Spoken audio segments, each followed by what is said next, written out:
Why should I be the same as everybody else? Why can't I just be me? He would be him, wouldn't he? So I'm just going to be me. That's me. So if you don't like it, that's okay. You don't have to like it. You're quite at liberty not to like it. Good luck to you not liking it. But if you like it, you're very welcome to watch it. Watch all of it. It'll keep you occupied, that's for sure. There's a lot of it. But in my defence, I can say that we'll take you to many countries of the world and give you different insights to the ones that will ever be given to you on ordinary media. So Russia comes out of the Cold War and we have this great opportunity to get together, but because of the West's suspicion and refusal to treat Russia as an equal partner, and because of Russia's inability to cope with its own, well, ultra-rich, its own, well,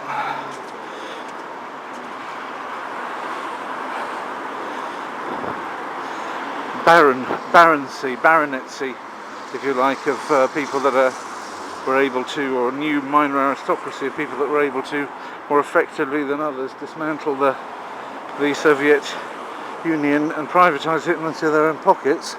Because of Russia's problem with that, and our therefore continued suspicions, this wonderful opportunity that I had been praying for and dreaming for didn't turn out to be what it should have been. In fact, the history of the 20th century wasn't unlike the histories that I've been listening to as well on Audible, of the Bible, of the books of the kings and the judges and kings and 1 Samuel, 2 Samuel and what have you. So, and Chronicles afterwards.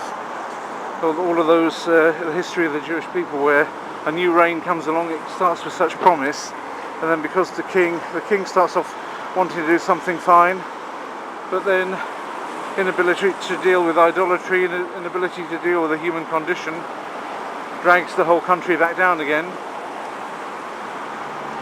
Another enemy comes along and it drags the country into another conflict. And then you get a bad king, you get another even worse king, and then you get a good king, but he's not, and everything starts to look up again. And then the opportunity gets wasted again by another bad king coming, or by the old king not managing to remove the groves and things like that. So, and if you were to pot the history of the 20th century in the same way, you would read not entirely dissimilarly. Ups and downs and wasted opportunities. Technology continues apace, that being the main driver of the economy, but that's plateaued out to a degree now.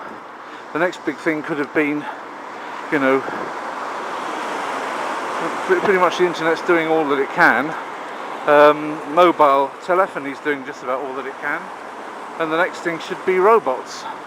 But the thing that's driving that technology is drones and military technology, which isn't good, because in order to test all of this, or to justify the spending on it, they're going to need a war. That's the way that technology, the thing that we were all dreaming of when I was a boy, you know, what we thought it would be like now is that we'd have robots all over the place, helping us, doing things for us, driverless cars and things like that. But if you want these drones, then somebody's got to pay for them and test them. This reminds me of something I was thinking of the other day, how when I was in my 20s, so halfway between being born and it being now, so 3/4 of the way to now from the First World War outbreak, I experienced the fact that I'd been in Russia, and, well, as some people will know if they read the Polyglot Project, I had a fiancée in Russia when I was a student, and was kicked out of Russia and didn't get to see her at that time. from the time when they took me off to a kind of enclosed space that was purporting to be a hospital. And if you want to know more about that, find the Polyglot Project. It's in there. It'll be enlarged upon when I rewrite that and enlarge upon it, as it were.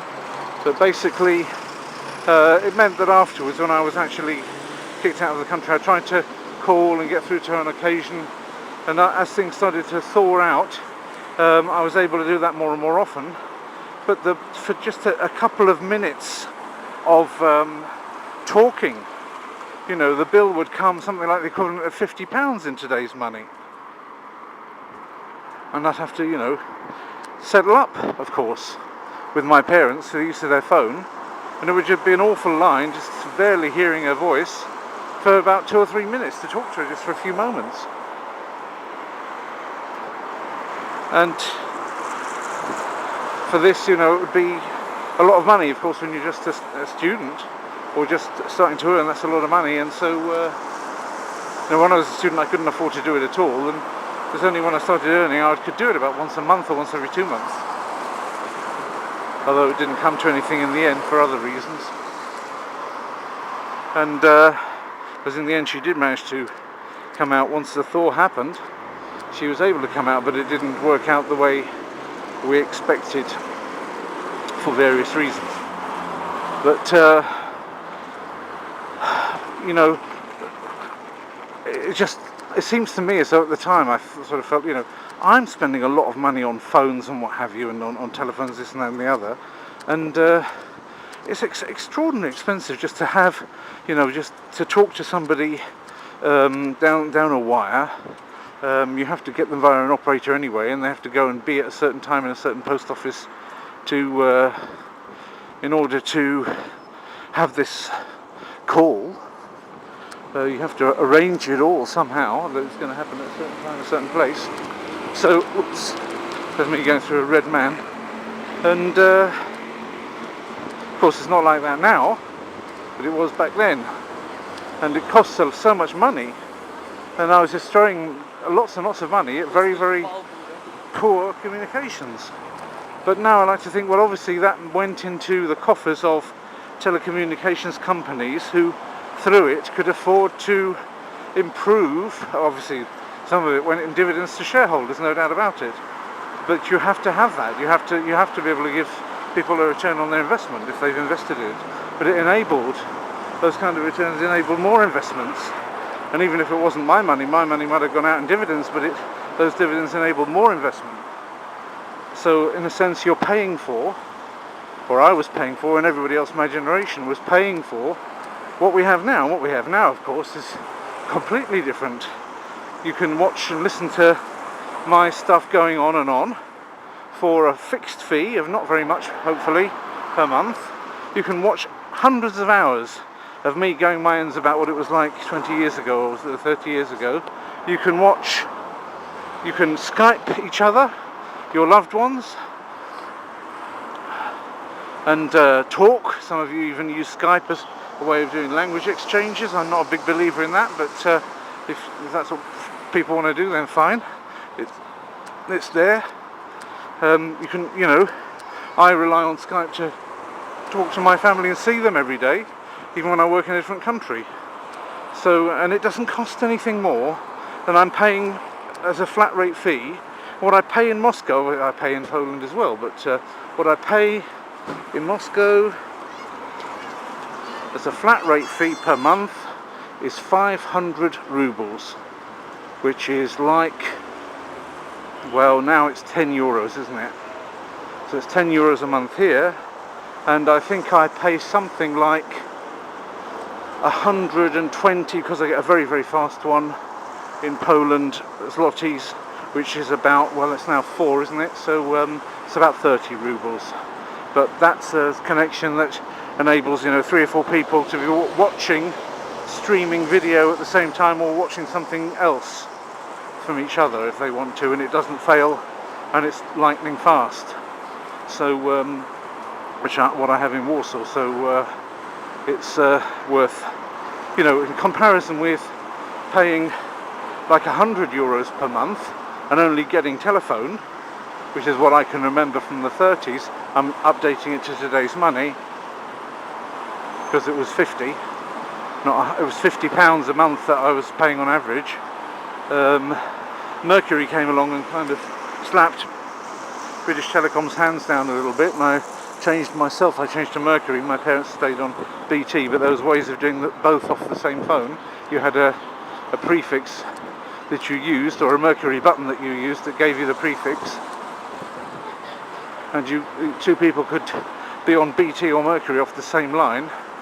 So I kind of like, this is because of being woken up one Saturday morning with some very stupid telephone call from British Telecom, where this was the last straw. I just decided that I was going to just simply talk to Mercury. They basically, with an arrogant salesperson calling me early in the morning on Saturday morning to disturb me, they just said, well, forget you, I'm not going to talk to you. I'm going to reduce you. You've just done an anti-sale. And I opted out of any further dealings with British Telecom than I had to there and then. Although you had to have some basic British Telecom line, you still had to have the basic rental in order to put the Mercury on top of it. So then my parents covered that, and they got to use my Mercury as my part of that. They didn't use much phone anyway, and I just used the Mercury, and then I started paying less from that time on. I was already working at that time, and I've been getting more for my money ever since. So and I still am. So from this point of view, everything gets better, yeah? And you couldn't afford to fly very often then, and now I fly,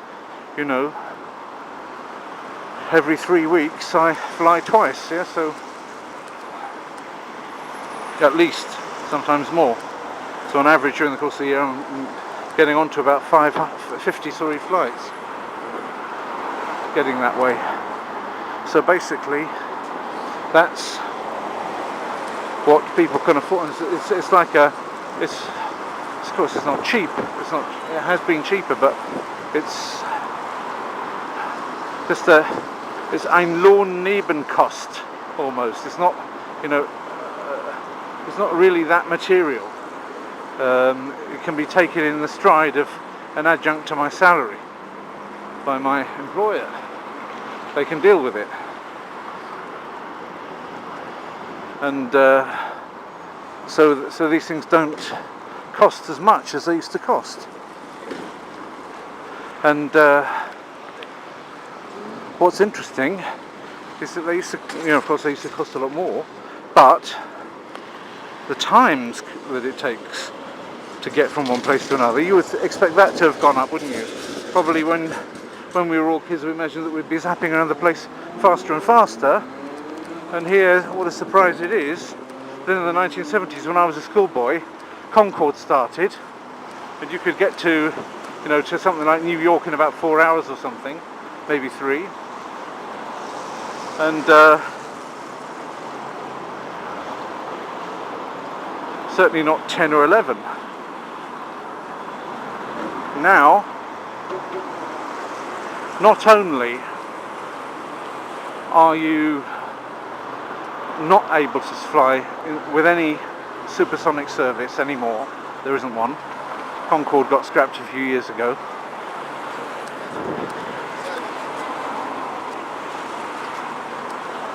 That's a bit of a big spread on the euro. Look at those euro prices there. Horrific. That's already down. I was 40 when I was doing my negotiations for this job, and now it's 52. Can you imagine? Horrible. But that's to the euro, which is what I've got some of my expenses in. And in fact, the Polish zloty since then has increased against the euro. So quite to the contrary of what the fuck are you doing? You're trying to get in my way with that. Or